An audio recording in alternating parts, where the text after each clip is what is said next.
ഈശോമിശിഹായ്ക്ക് സ്തുതിയായിരിക്കട്ടെ. പരിശുദ്ധ അമ്മയുടെ സ്വർഗാരോപണ തിരുനാളിനൊരുക്കമായുള്ള ഒരു വചനചിന്തയിലേക്ക് നമ്മൾ പ്രവേശിക്കുകയാണ്. പരിശുദ്ധ അമ്മ തൻ്റെ തിരുക്കുമാരൻ്റെ രാജ്യത്തിലേക്ക് കരകയറിയതിൻ്റെ ഓർമ്മ നമ്മൾ ഈ ദിവസങ്ങളിൽ നമ്മുടെ ആരാധനക്രമത്തിൽ നമ്മൾ ഓർമ്മിക്കുകയാണ്. 15 നോമ്പിൻ്റെ ആ തീവ്രമായ ദിവസങ്ങളിലൂടെ നമ്മൾ കടന്നു പോവുകയാണ്. പ്രിയപ്പെട്ടവരെ, സ്വർഗരാജ്യത്തിലേക്ക് തിരുക്കുമാരൻ അമ്മറാണിയായ പരിശുദ്ധ മറിയത്തെ കരം പിടിച്ച് ഉയർത്തുകയും തൻ്റെ സിംഹാസനത്തിൻ്റെ വലതുഭാഗത്ത് സ്വർഗരാജ്യത്തിൻ്റെ അമ്മറാണിയായി മറിയത്തെ അലങ്കരിക്കുകയും ചെയ്യുന്നതിൻ്റെ വലിയ ഓർമ്മ നമ്മൾ ഈ ദിവസങ്ങളിൽ അയവിറക്കുകയാണ്. ഈ അമ്മറാണിയെ പുത്രൻ ഇങ്ങനെ കരം പിടിച്ച് സ്വർഗത്തിലേക്ക് കരകയറ്റുമ്പോൾ ഈ വലിയ അനുഗ്രഹത്തിൻ്റെ വലിയ മഹത്വത്തിൻ്റെ കിരീടം പരിശുദ്ധ അമ്മയുടെ ശിരസിലേക്ക് ചാർത്തുവാൻ തിരുക്കുമാരൻ നിമിത്തമായത്, സ്വർഗം അതിന് മറിയത്തെ തിരഞ്ഞെടുക്കുന്നതിന്, അവളെ യോഗ്യയാക്കിയതിന് എന്തൊക്കെയായിരിക്കും കാരണങ്ങളെന്ന് നമുക്ക് ഈ ദിവസങ്ങളിൽ ഒന്ന് ധ്യാനിക്കാം. ഈ 7 ദിവസങ്ങളിലൂടെ പരിശുദ്ധ അമ്മയുടെ 7 വലിയ മൂല്യങ്ങൾ, അവരുടെ ജീവിതത്തിൻ്റെ ആ മഹത്വത്തെ നമുക്കൊന്ന് ധ്യാന വിഷയമാക്കാം. പ്രിയപ്പെട്ടവരെ, ഇനി ആദ്യത്തെ ദിവസം പരിശുദ്ധ അമ്മയുടെ ആ വലിയ സ്വർഗ പ്രവേശനത്തിൻ്റെ ഓർമ്മ നമ്മൾ അയവിറക്കുമ്പോൾ പരിശുദ്ധ അമ്മയെ സ്വർഗരാജ്യത്തിൻ്റെ അമ്മറാണിയായി രാജാതിരാജനായ ക്രിസ്തു ഇങ്ങനെ സ്ഥാനക്കയറ്റം കൊടുത്ത് മാനിക്കുമ്പോൾ അവളെ ഇപ്രകാരം മാനിക്കാൻ തൻ്റെ തിരുക്കുമാരൻ കാരണമാക്കി തീർത്ത ഒന്നാമത്തെ കാരണത്തെ നമുക്കിന്നൊന്ന് ധ്യാന വിഷയമാക്കാം. തിരുക്കുമാരൻ ഈ അമ്മയെ എങ്ങനെ കൈപിടിച്ച് അമ്മറാണിയായി സ്വർഗരാജ്യത്തിൻ്റെ സിംഹാസനത്തിലേക്ക് കരകയറ്റുമ്പോൾ തിരുക്കുമാരൻ സ്വർഗം പരിശുദ്ധ അമ്മയിൽ കണ്ട ഒന്നാമത്തെ ആ വലിയ പുണ്യം, ആ ഒന്നാമത്തെ വലിയ മഹത്വം, ഈ അമ്മ വിജയം വരിച്ച ഒരു മകളായിരുന്നു എന്നതാണ്. ഈ ഭൂമിയിൽ ജീവിച്ച് വിജയിച്ച ഒരു മകൾ, അങ്ങനെ വിജയിച്ച ഒരു മകളെ സ്വർഗം മാനിക്കുന്ന കാഴ്ചയാണ് നമ്മൾ സ്വർഗത്തിൽ ഈ തിരുനാളിൽ കാണുക. അമ്മറാണിയായി തിരുക്കുമാരൻ്റെ വലതുഭാഗത്ത് അമ്മയെ ഇരുത്തുമ്പോൾ അവിടെ ഒന്നാമത് സ്വർഗം നമ്മളോട് പറയുന്നത് വിജയിച്ച ഒരു മകളാണ് മറിയം എന്നതാണ്. പ്രിയപ്പെട്ടവരെ, പരിശുദ്ധ കന്യകാ മറിയത്തിൽ നിറഞ്ഞു നിൽക്കുന്ന ഈ മകൾ എന്നുള്ള ആ വലിയ മഹത്വത്തെ നമുക്കിന്നൊന്ന് ധ്യാന വിഷയമാക്കാം. പരിശുദ്ധ അമ്മ ഒരു നല്ല മകളായിരുന്നു, സ്വർഗത്തിൻ്റെ നല്ല മകൾ, ഭൂമിയിലെ നല്ല മകൾ. പ്രിയപ്പെട്ടവരെ, ദൈവപിതാവിൻ്റെ ഏറ്റവും പ്രിയപ്പെട്ട മകളായിരുന്നു പരിശുദ്ധ അമ്മ. ഈ ഭൂമിയിൽ അമ്മയുടെ മാതാപിതാക്കളായ ജോവാക്കീമിൻ്റെയും അന്നയുടെയും ഏറ്റവും പ്രിയപ്പെട്ട മകളായിരുന്നു, വത്സലപുത്രിയായിരുന്നു, കൃപ നിറഞ്ഞ നന്മ നിറഞ്ഞ മകളായിരുന്നു പരിശുദ്ധ മറിയം എന്ന് സുവിശേഷങ്ങളിലൂടെ വായിച്ചെടുക്കാൻ പറ്റും. ഈ പ്രപഞ്ചം കണ്ടതിൽ വെച്ച് ഏറ്റവും നല്ല മകളായിരുന്നു പരിശുദ്ധ മറിയം എന്ന് ഈ വിശുദ്ധ ഗ്രന്ഥത്തിൻ്റെ ഏടുകളിൽ നിന്ന് നമുക്ക് വായിച്ചെടുക്കാൻ പറ്റും. പ്രിയപ്പെട്ടവരെ, ഉൽപ്പത്തിയുടെ പുസ്തകത്തിൽ നമ്മൾ വായിക്കുന്നുണ്ട്. ഉൽപ്പത്തിയുടെ പുസ്തകത്തിൻ്റെ ആദ്യ അധ്യായത്തിൽ തന്നെ ഈ മകളെക്കുറിച്ച് സ്വർഗം ഇങ്ങനെ സ്വപ്നം കണ്ട് സംസാരിക്കുന്നുണ്ട്. ദൈവത്തിൻ്റെ ആദ്യത്തെ മകൾ, ഉത്ഭവഭാവമില്ലാതെ ദൈവം ജന്മം കൊടുത്ത, ദൈവം തൻ്റെ കരങ്ങൾ കൊണ്ട് ജന്മം കൊടുത്ത ഹൗവ പാപം ചെയ്ത് ആ ഉത്ഭവ പാപത്തിൻ്റെ ആ ചൈതന്യവും കൃപയും ഒക്കെ നഷ്ടപ്പെട്ട് ലോകത്തിലേക്ക് പാപത്തെ കൊണ്ടുവന്ന് ആദത്തെ പാപത്തിൻ്റെ പങ്കാളിയാക്കി മാറ്റി സ്വർഗമെന്നുള്ള വലിയ അവകാശം നഷ്ടപ്പെടുത്തി കണ്ണുനീരിൻ്റെ താഴ്വരയിലേക്ക് മാനവ വംശത്തെ ഇങ്ങനെ കൈപിടിച്ചു കൊണ്ടുപോകുമ്പോൾ ഈ ദൈവത്തിൻ്റെ മനസ്സ് നീറുന്നുണ്ട്, ദൈവത്തിൻ്റെ ഹൃദയം വിങ്ങിപ്പൊട്ടുന്നുണ്ട്. തൻ്റെ പ്രിയപ്പെട്ട മകൾ, തൻ്റെ പ്രിയപ്പെട്ട ഔവ്വ എന്ന പ്രിയപ്പെട്ട മകൾ, തന്നോടൊപ്പം യാത്ര ചെയ്തിരുന്ന, തൻ്റെ കരങ്ങളാൽ രൂപപ്പെടുത്തിയ ഈ മകൾ തന്നെ മറന്നുപോയല്ലോ, തൻ്റെ കൂടെ യാത്ര ചെയ്യാതെ പിശാചിൻ്റെ പക്ഷം ചേർന്ന് ഈ മാനവകുലത്തെ പാപത്തിലേക്ക് നയിച്ചല്ലോ എന്നുള്ള വേദന ദൈവത്തിനുണ്ട്. പ്രിയപ്പെട്ടവരെ, അങ്ങനെ വലിയ വേദനയിൽ നിൽക്കുന്ന ദൈവം ഈ പറുദീസയിൽ, ഈ ആദ്യത്തെ മകൾ പറുദീസയിൽ നിന്ന് ഇറങ്ങിപ്പോകുമ്പോൾ അവൾ ദൈവത്തെ മറന്ന് പാപത്തിൻ്റെ ഓഹരിയും വാങ്ങി ഈ കണ്ണുനീരിൻ്റെ ഭൂമിയിലേക്ക് അവൾ ഇറങ്ങുമ്പോൾ ദൈവം അവിടെ ഒരു വാഗ്ദാനം നടത്തുന്നുണ്ട്. ഞാനൊരു മകളെ നൽകും. ഈ പിശാചിൻ്റെ തല തകർക്കാൻ ഞാനൊരു മകളെ ഈ ഭൂമിയിലേക്ക് അയക്കും. വിശുദ്ധ ഗ്രന്ഥത്തിൻ്റെ ലത്തീൻ വിവർത്തനത്തിൽ നമ്മൾ ഇങ്ങനെയാണ് വായിക്കുക: അവൾ നിൻ്റെ തല തകർക്കും. പരിശുദ്ധ അമ്മ സാത്താൻ്റെ തല തകർക്കുമെന്നാണ് വിശുദ്ധ ഗ്രന്ഥത്തിൻ്റെ ലത്തീൻ തർജിമയുടെ വ്യാഖ്യാനം നമ്മളോട് സംസാരിക്കുക. അങ്ങനെ സ്വർഗം ദൈവപിതാവ് തൻ്റെ വാഗ്ദാനം ചെയ്യപ്പെട്ട രണ്ടാമത്തെ മകളായ, ഉത്ഭവ പാപമില്ലാതെ ജനിച്ച തൻ്റെ പ്രിയപ്പെട്ട മകളായ മറിയത്തെക്കുറിച്ച് ഇങ്ങനെ വാഗ്ദാനം ചെയ്യുന്ന ഒരു വലിയ രഹസ്യം, സ്വർഗത്തിൻ്റെ ആ രഹസ്യം ഉൽപ്പത്തിയുടെ ആദ്യ താളുകളിൽ തന്നെ നമ്മൾ കാണുകയാണ്. പ്രിയപ്പെട്ടവരെ, പരിശുദ്ധ കന്യകാമറിയം ദൈവപിതാവിൻ്റെ പ്രിയപ്പെട്ട മകൾ. ഈ മകളെ ദൈവം വലിയ പദ്ധതിയിൽ രൂപപ്പെടുത്തിയതാണ്. ദൈവത്തിൻ്റെ പദ്ധതിയായിരുന്നു പരിശുദ്ധ കന്യകാമറിയം. പ്രിയപ്പെട്ടവരെ, നമ്മൾ സങ്കീർത്തനങ്ങളുടെ പുസ്തകം 139 അധ്യായത്തിൽ നമ്മളിങ്ങനെയാണ് വായിക്കുക.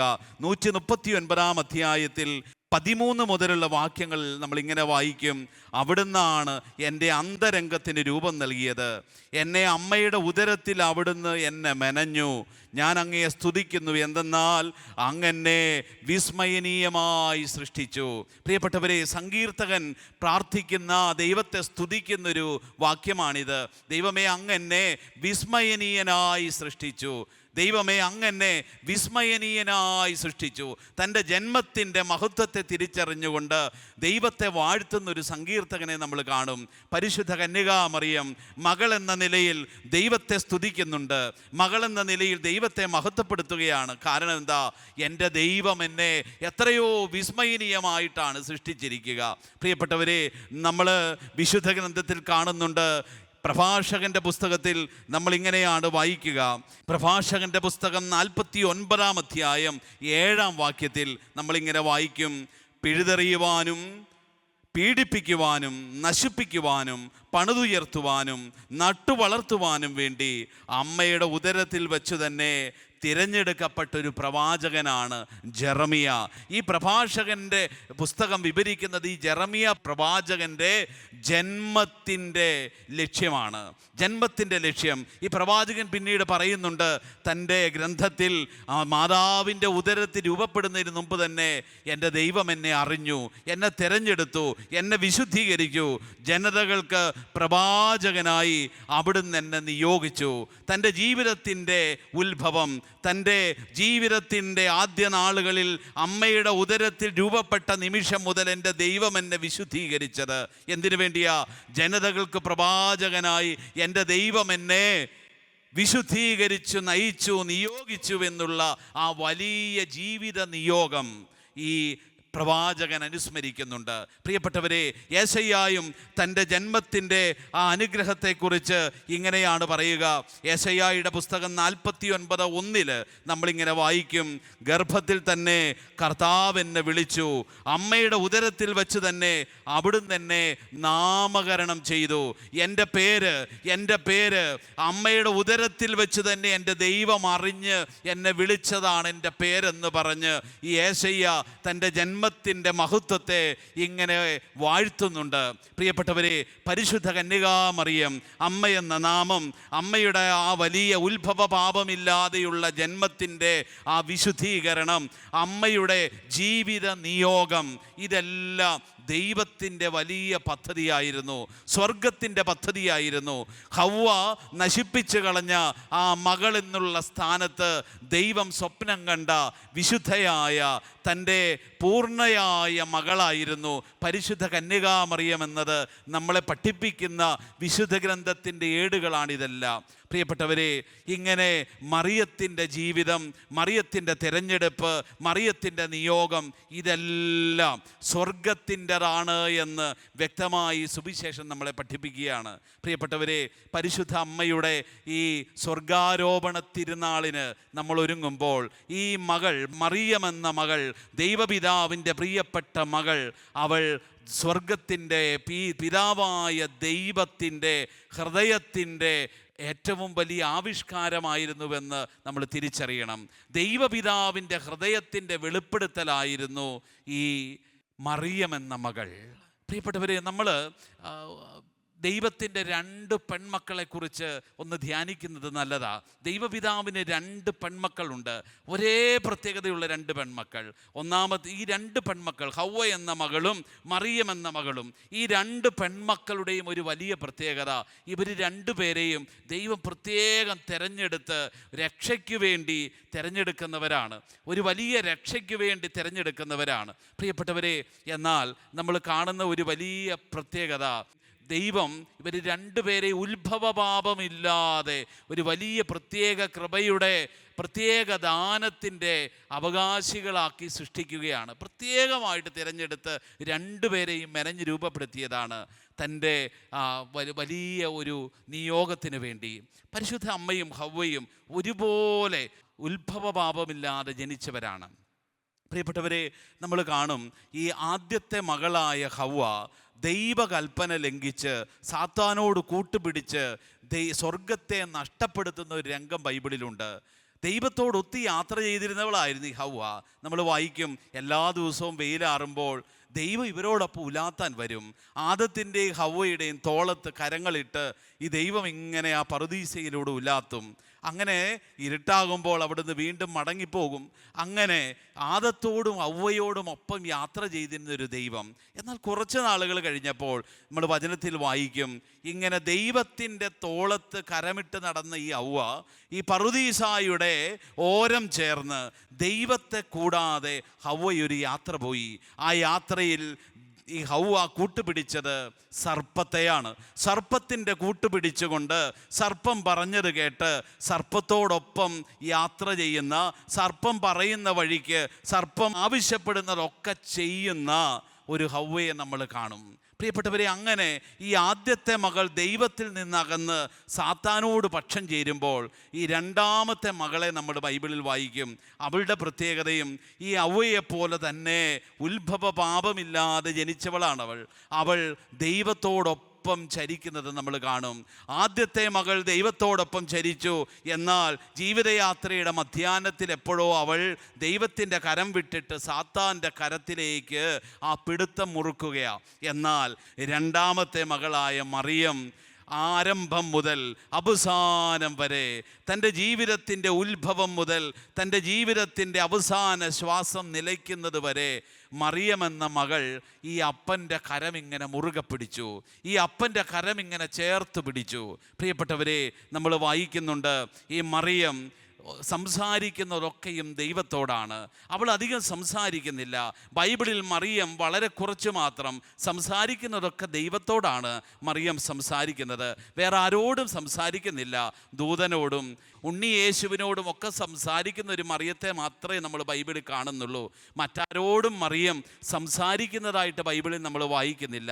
മാത്രമല്ലല്ലോ, ബൈബിളിൽ നമ്മൾ കാണുന്ന ഒരു കാര്യം, അവളെക്കുറിച്ച് ഇങ്ങനെയാണ് എഴുതുക, അവളെല്ലാം ഹൃദയത്തിൽ സംഗ്രഹിച്ചു, എല്ലാ ഹൃദയത്തിലേക്ക് സൂക്ഷിക്കുന്ന, മൗനമായി ധ്യാനിക്കുന്ന, അതീവ ദൈവരഹസ്യങ്ങളെ വലിയ ജാഗ്രതയോടെ ധ്യാനിക്കുന്ന ഒരു മകളെ, മറിയമെന്ന മകളെ ബൈബിളിൽ നമ്മൾ വായിക്കുകയാണ്.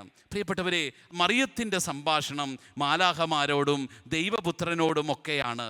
പ്രിയപ്പെട്ടവരെ, മൗനമാണ് അവളുടെ ഭാഷ.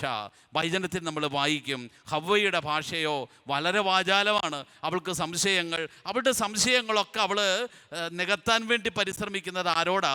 സർപ്പത്തോട് ചോദിച്ചിട്ടാണ് സ്വർഗത്തിൻ്റെ രഹസ്യങ്ങൾ അവൾ പഠിക്കാൻ ശ്രമിക്കുക. ദൈവത്തെക്കുറിച്ച് മനസ്സിലാക്കാൻ ശ്രമിക്കുന്നതൊക്കെ ഹൗവ ഈ സർപ്പത്തോട് ചോദിച്ചിട്ടാണ്. പ്രിയപ്പെട്ടവരെ, അങ്ങനെ വഴിതെറ്റിപ്പോകുന്നൊരു ഹൗവ. എന്നാൽ ജീവിതത്തിൻ്റെ വഴികളിൽ ഹൗവ തൻ്റെ തെറ്റ് തിരിച്ചറിയുന്ന ഒരു നിമിഷമുണ്ട്. ദൈവം അവൾക്കൊരു ശിക്ഷ കൊടുക്കുന്നുണ്ട്.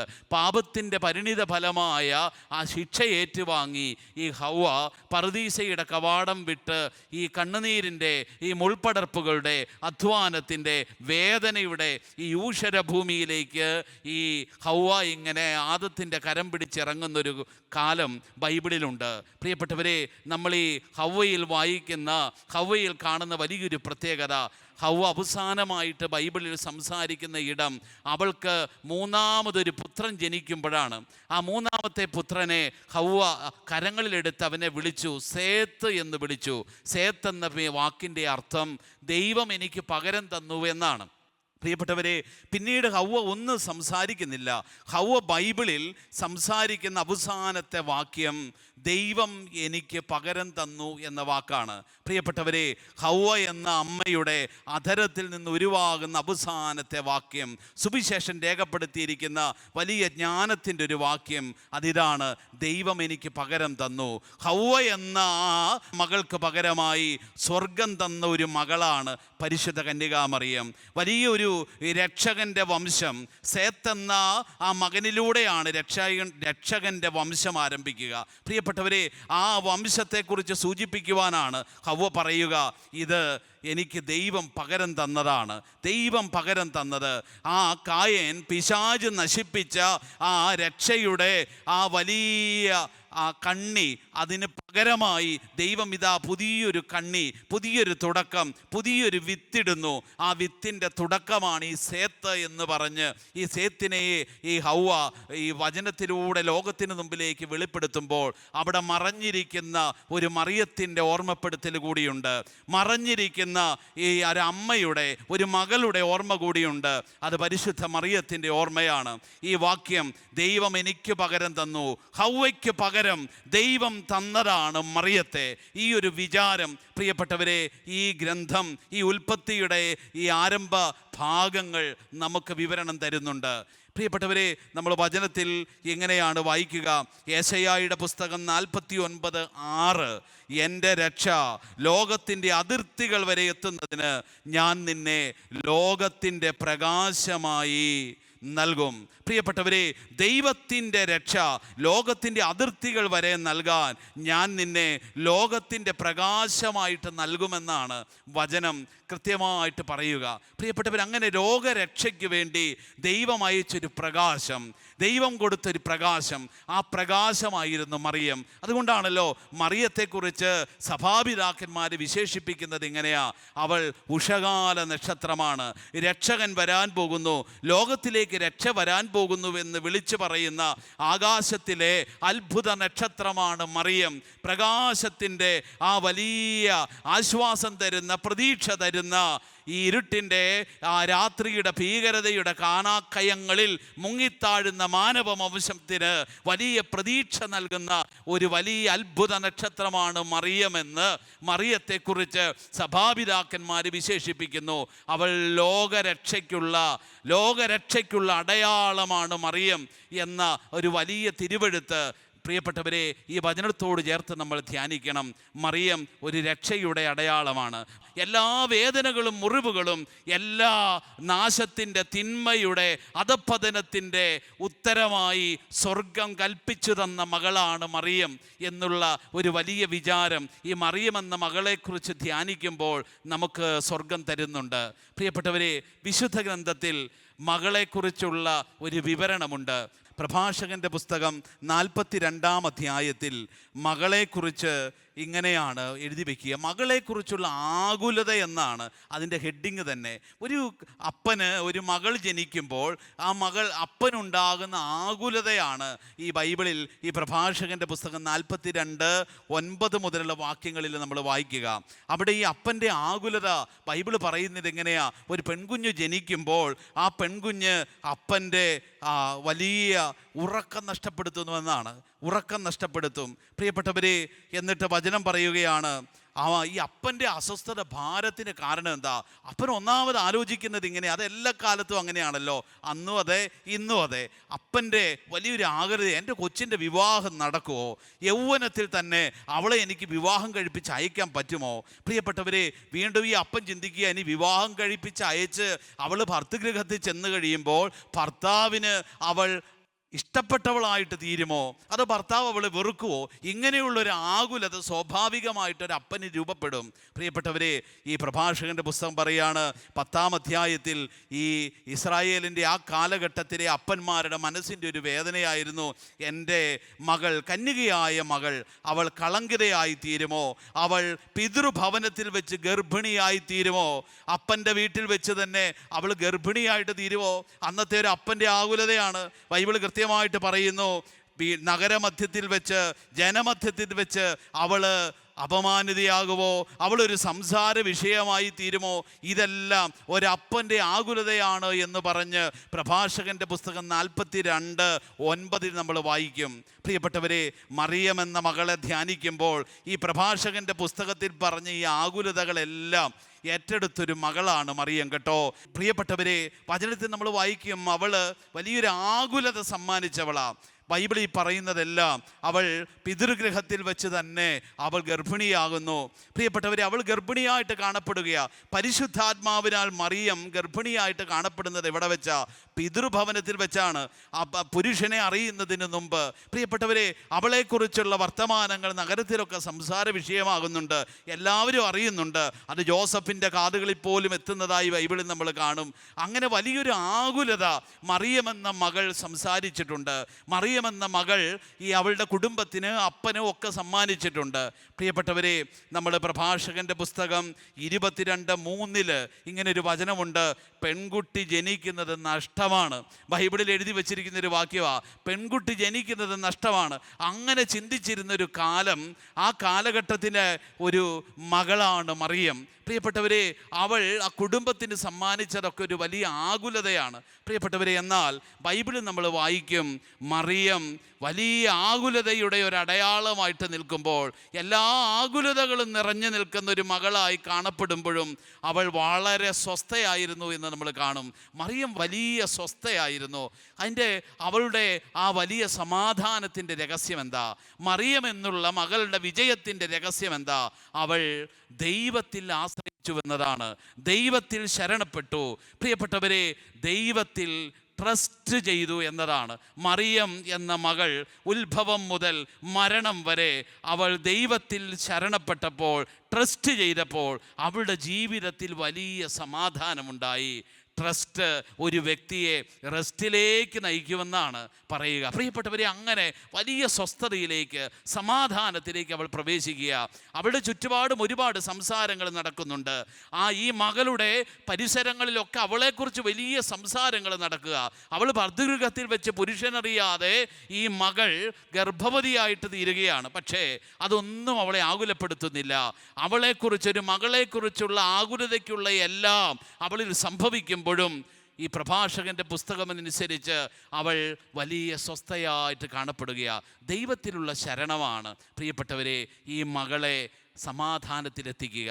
മറിയം എന്ന മകൾ നമുക്ക് നൽകുന്ന വലിയൊരു ധ്യാന വിഷയമാണ്. ദൈവത്തിൽ ശരണപ്പെടുന്ന മകൾ, ദൈവത്തിൽ ആശ്രയിക്കുന്നൊരു മകൾ, ദൈവത്തെ പൂർണ്ണമായി വിശ്വസിക്കുന്നൊരു മകൾ. പ്രിയപ്പെട്ടവരെ, അന്ത്യം വരെ ദൈവത്തെ വിശ്വസിക്കുന്നൊരു മകൾ. ആദ്യത്തെ മകൾ ദൈവത്തെ അവിശ്വസിച്ചപ്പോൾ രണ്ടാമത്തെ മകൾ ദൈവത്തെ വിശ്വസിച്ചുകൊണ്ട്, ട്രസ്റ്റ് ചെയ്തുകൊണ്ട് ജീവിക്കുന്നൊരു ചരിത്രം ബൈബിൾ നൽകുകയാണ്. ആ വലിയ വിശ്വാസത്തിൻ്റെ സമ്മാനമാണ് അമ്മയെ തിരുക്കുമാരൻ ഇങ്ങനെ കൈപിടിച്ച് ഈ അമ്മ റാണിയായി സ്വർഗരാജ്യത്തിൻ്റെ ആ സിംഹാസനത്തിലേക്ക് കയറ്റുന്നത്. പ്രിയപ്പെട്ടവരെ, ഈ അമ്മയുടെ സ്വർഗാരോപണത്തെ ധ്യാനിക്കുമ്പോൾ അമ്മ ഇപ്രകാരം എല്ലാ മക്കളെയും അമ്മ ഓർമ്മപ്പെടുത്തുന്നൊരു കാര്യമാണ് ദൈവത്തിൽ ശരണപ്പെടുക എന്നുള്ളത്, ദൈവത്തിൽ ആശ്രയിക്കുക എന്നുള്ളത്.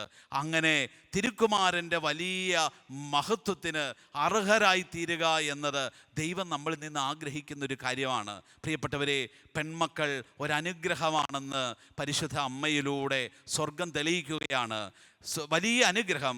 മകൾ ഒരു പുത്രിയിലൂടെ സ്ത്രീ വംശത്തിലൂടെ വലിയ അനുഗ്രഹങ്ങൾ കടന്നു വരും. ലോകത്തിന് ദൈവം സ്ത്രീയിലൂടെയും വലിയ രക്ഷയുടെ ഇടങ്ങൾ ഒരുക്കുമെന്ന് മറിയത്തിലൂടെ സ്വർഗം സംസാരിക്കുകയാണ്. പ്രിയപ്പെട്ടവരെ, നമുക്ക് പരിശുദ്ധ അമ്മയുടെ ഈ തിരുനാളിനൊരുങ്ങുമ്പോൾ നമുക്ക് ഈ ഒരു ചിന്ത ഹൃദയത്തിൽ സൂക്ഷിക്കാം. ദൈവപിതാവിൽ ആശ്രയിച്ചൊരു മകൾ, അങ്ങനെ ആകുലതകൾ ഇല്ലാതാക്കിയൊരു മകൾ, അങ്ങനെ വലിയ അനുഗ്രഹം മാനവ വംശത്തിലേക്ക് കൊണ്ടുവന്നൊരു മകൾ, അങ്ങനെ ഒരു മകളുടെ ഓർമ്മയാണ് ഈ തിരുനാൾ. ഈ മകളുടെ വിജയത്തിൻ്റെ രഹസ്യവും ഇത് തന്നെ. നമുക്കും ഈ അമ്മയോട് ചേർന്ന് പ്രാർത്ഥിക്കാം. ഈ അമ്മ സ്വർഗം പകരം തന്നതാണ്. എല്ലാ കുറവുകളും പരിഹരിച്ചുകൊണ്ട് സ്വർഗം പകരം തന്നൊരു മകളാണ് മറിയം. ആ മറിയത്തെ, ആ മകളെ നമുക്ക് കണ്ടുപഠിക്കാൻ, ധ്യാനിക്കാൻ ഒക്കെ ഇടവരട്ടെ. നമുക്കതിനു വേണ്ടി ഒന്ന് പ്രാർത്ഥിക്കാം. ഒരു നിമിഷം കരങ്ങൾ കൂപ്പി നമുക്ക് ഈ അമ്മയുടെ ആ വലിയ ജീവിത മാതൃക, ഒരു മകളെന്ന ആ വലിയ മഹത്വത്തെ നമുക്കൊന്ന് തിരിച്ചറിയാം. ഒരു നിമിഷം പ്രാർത്ഥിക്കാം. പരിശുദ്ധ അമ്മേ, അമ്മയുടെ ആ മകൾ എന്നുള്ള സ്ഥാനത്തെ ഞങ്ങൾ ധ്യാന വിഷയമാക്കുമ്പോൾ ഞങ്ങളൊക്കെ മക്കളാണ്, ഞങ്ങളൊക്കെ ഓരോ കുടുംബത്തിലെ മക്കളാണ്. ദൈവമേ, അങ്ങയുടെ പ്രിയ മകളായ മറിയം, ആ മകൾ മൂലം അങ്ങേറെ അഭിമാനിച്ചല്ലോ. അങ്ങ് വലിയ രക്ഷ ഈ ലോകത്തിലേക്ക് കൊണ്ടുവരുവാൻ ആ മകളിലൂടെ അങ്ങേക്ക് സാധിച്ചല്ലോ. ഈ മാനവവംശം ആ മകളിലൂടെ അനുഗ്രഹിക്കപ്പെട്ടല്ലോ. ഇതുപോലെ ഞങ്ങളും നല്ല മക്കളായി തീർന്നുകൊണ്ട് സ്വർഗം ആഗ്രഹിക്കുന്ന വിധത്തിലുള്ള മക്കളായി തീരുവാൻ ദൈവപിതാവിനെ വിശ്വസിച്ച് ആ ദൈവപിതാവിൻ്റെ കരം എപ്പോഴും മുറുകെ പിടിച്ച് മുന്നോട്ട് പോകുന്നൊരു മകനായി, മകളായി തീരുവാൻ ഞങ്ങൾക്കും ഭാഗ്യം തരണമേ എന്ന് പ്രാർത്ഥിക്കുന്നു. ആമേൻ.